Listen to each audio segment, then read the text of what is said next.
was the situation of Indian economy in 1991 before new industrial policy was announced or adopted, right? So these are few data that I have collected to highlight that what was the crisis at that time. So that happened during 1948 to 1991. Gradually, it did not happen all of a sudden. Gradually it kept on happening. See, just have a look here. Fiscal deficit rose to 6.6% of GDP. Okay, we need to understand what is fiscal deficit. So fiscal deficit is the excess of expenditure over the total revenue of the government, right? Government gets revenue through direct or indirect taxes. Okay, so and government expends because for running the public sector units, expenditure was happening. Okay, so fiscal deficit is what? It is a kind of loss. Deficit means deficiency.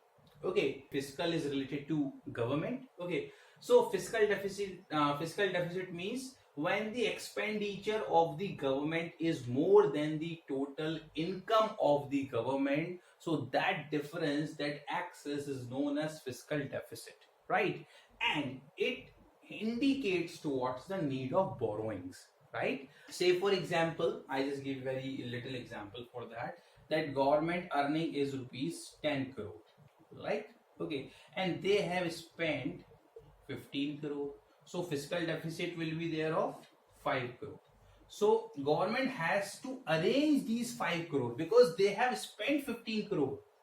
And when the time came of income, they could earn only 10 crore. So from where this 5 crore will be arranged, right? Obviously from the official reserve of the government. Okay, whatever saving already government is having in their official reserve with RBI, okay, either it has to borrow from there, or if that reserve is not sufficient, then what the government has to do? Government has to go to other countries or the international financial institutions for taking the loan, right? So what was the situation of fiscal deficit? It was 6.6% of GDP, which was very high, right? Okay, internal debt. So the debt inside the country was there 50% of the GDP. You see that situation? And GNP growth rate was 1.4%. It is supposed to be higher, okay? And these are supposed to be lower, but these are higher and it is lower. Fine. And negative growth in agriculture, food grain and industrial production. Agriculture was the primary sector. Still it is the primary sector of India, right? Okay, we were agrarian countries. Okay, even then, what was the situation in 1991? The growth became in negative figure. It was minus 2.8%. It means that all the agricultural industries were running in loss. Okay. Similarly, food grain, it was having the growth rate minus 5.3. It means food grain industries are also running in loss. And industrial production means all the industries which were engaged in manufacturing business, okay, these were also running in loss by minus 0.1%. Understood? So that was the situation. Inflation was there in double digit. Okay, when the inflation is in double digit, it means it is very risky kind of situation. It was 13 to 14%. Okay, and imports fell by 19.4% and exports by 1.5% in terms of dollar. So international trade was also having the problem. Depreciation of rupee, the value of rupee also went down by 26.7% in terms of dollar. Okay, you can imagine. Fall in forex reserve. Forex means foreign exchange. I just write it down here. Forex means foreign exchange reserve. Okay, means foreign currency. Okay, so how much reserve they had? There was a considerable fall in forex reserve. They had only 2,500 crore only, which was sufficient only for 3 weeks against the imports. After that, from where the money will come, don't know. Okay, now, and credit rating on international level by international financial institutions, it fell down from AAA to BB plus. Okay, that is the international credit rating system. If you go into the detail, you will come to know. So that also went down. So the country was on the verge of defaulting. Means all the financial institutions on international level or countries were going to declare our country as defaulter. Immediate action was required, right? Definitely that was the kind of very risky situation. Okay.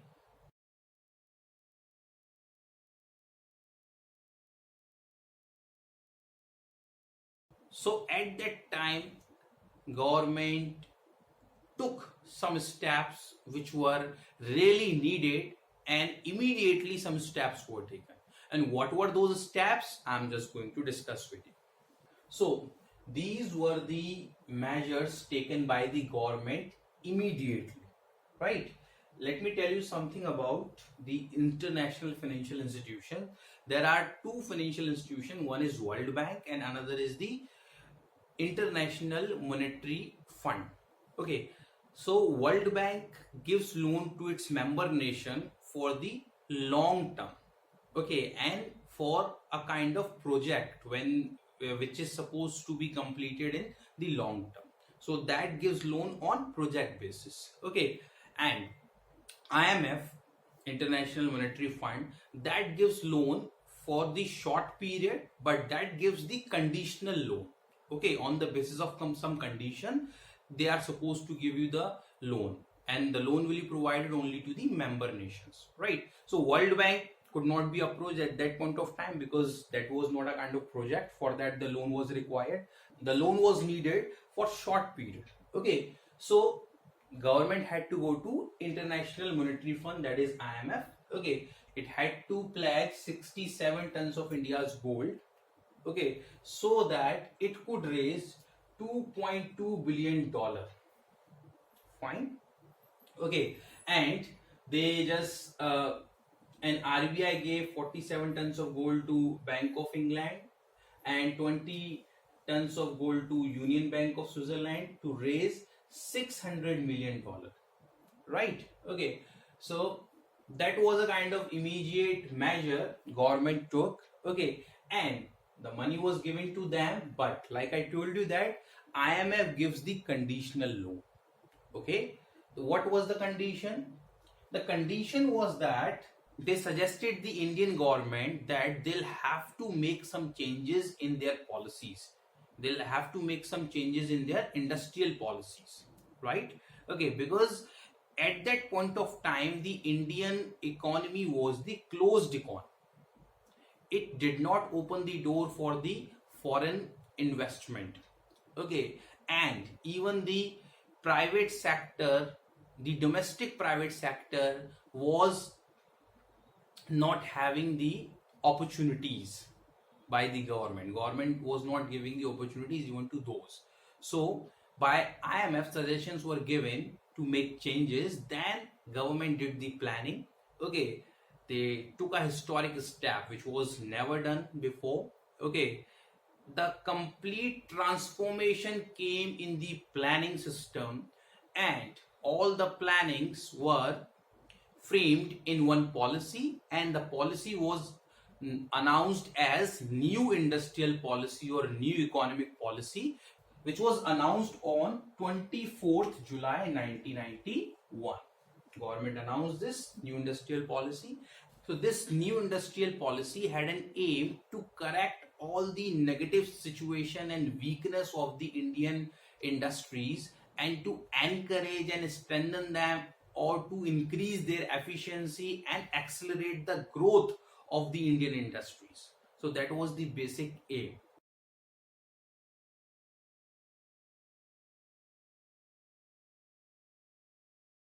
Okay, now onwards we'll be discussing about new industrial policies, its major objectives and its features, and thereafter we'll discuss its components. Okay, it was necessary to understand why it came and how it came. Okay, now we are going to have discussion on new industrial policy, right? So these are the features of new industrial policy 1991, or we call it new economic policy. delicensing, decrease in role of public sector, disinvestment, liberalization of foreign capital, setting up of foreign investment promotion board. In short, it is known as FIPB. Okay, de-reservation under small scale industries. Let's discuss them one by one. Very first, let's discuss this delicensing. Delicensing is the opposite of licensing system. Okay, so earlier, before announcement of 1991, what was the situation in our country? That for most of the industries, okay, license was required, right? For manufacturing any product or for initiating any service industry, the license system was there in our country. License was required. Okay, and this license was not given to the people very easily. Okay, just because of that, red tapeism was supported. Red tapeism is a kind of flaw in bureaucracy of the government. Okay, so that license raj, that red tapeism, that licensing system, okay, that was removed in that new industrial policy. Okay, government removed all the restrictions from all the manufacturing units. Okay, all these were de-licensed, means licensing system came to end, except the 6 industries. Government kept the 6 industries under licensing system, and other industries were free from that system, means now these were liberated. Okay, they were not in the need to get the license before starting the manufacturing of any product. Okay, and there were the 6 industries. Still the license is required for those, like liquor making company, they required license. Okay, if even somebody wants to sell the liquor, then it also needs license. Okay, for firecrackers it needs license. For few industries like that, license was required, and for other industries or products, for their production, the license system was abolished completely. Right now, the people who were earlier not starting the business in India just because of this license system, or were not able to start the business because of this license system, now they were encouraged to start the business. Understood? Okay, now let's discuss the another feature, decrease in role of public sector. Like I told you that minimum role was there of the private sector earlier. All the heavy industries were set up by the government. Okay, now what the government did, they reduced the role of public sector. Okay, earlier they kept lot of industries only for private sector reserve, but now they have opened the door for the private sector, means private sector also can establish their industries for those products or services. Okay, only 4 industries were left in the hand of the government, in which the government monopoly was there. Still it is there. One, arms and ammunition, railways, okay, and mining and atomic energy, and rest all were open for the private sector. Now private sector could establish the industries of manufacturing of anything, whether it is heavy product or the small product. Okay, so the doors were open for the private sector, right? So thereafter the public sector role was decreased and the private sector role was increased. Now let's discuss the another feature, disinvestment. Okay, here let's understand these points very minutely, because maybe possible you mistake them. Okay, in this what happens, earlier the reservation was there for the public sector, now the doors have opened for the private sector.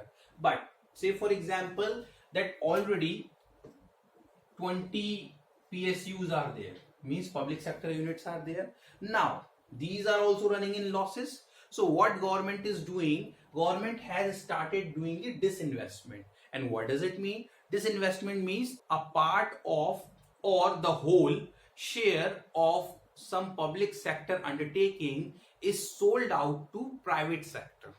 So this process is known as disinvestment, right? So government started selling their stake to the private sector of these running PSUs. I'm not saying that 20s are there, only I have taken only for example. Okay, so as many PSUs are there, PSU means public sector undertaking, which are run by the government. Now, in simple words, we can say that a government is making them privatized, right?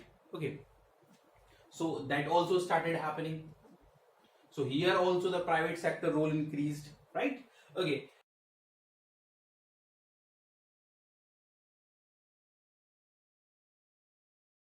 And liberalization of foreign capital means earlier what was happening, FDI, you must have heard a term, FDI, foreign direct investment. So there was the restriction by the Indian government that the foreign direct investment was not allowed. Means the foreign capital, means the capital from the other countries, means if the foreign companies are willing to make investment in India, if they want to establish the infrastructure and want to bring their factories, the manufacturing unit here, okay, then earlier it was not allowed. So in this FDI, what happened? Government allowed the foreign direct investment. Okay, means government allowed the foreign companies to establish their manufacturing unit and do the business in India itself.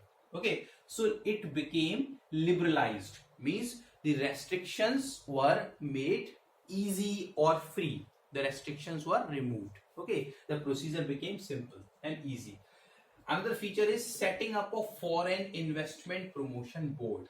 Okay, in fact, for the promotion of foreign investment, means now they get more and more foreign investment. For that, for becoming more globalized economy, for having the contact with the other economies of the countries, okay, they just establish one board which was foreign investment promotion board. So in that board, what was happening? It was all the time promoting then how to get the foreign investment more and more. It was framing the policies for that. Another, de-reservation under small scale industries.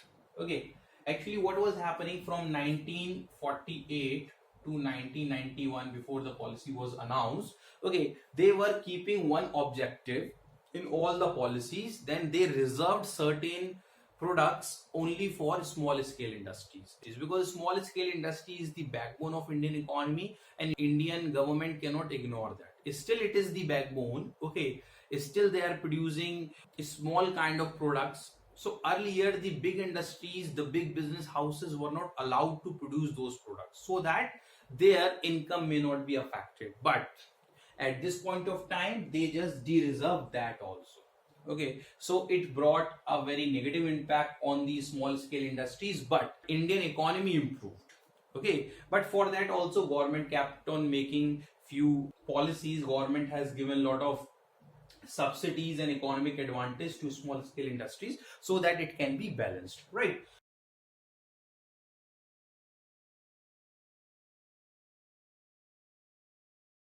So these were the features of the new industrial policy.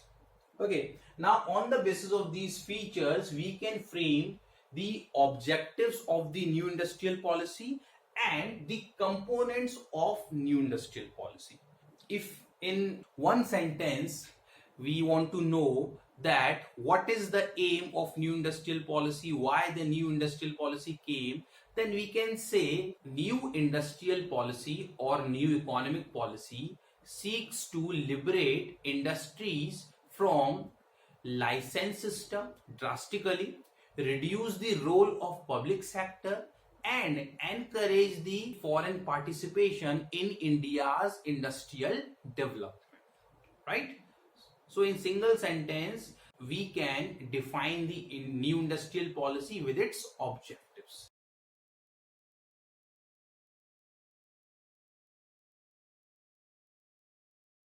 Now let's have discussion over its components.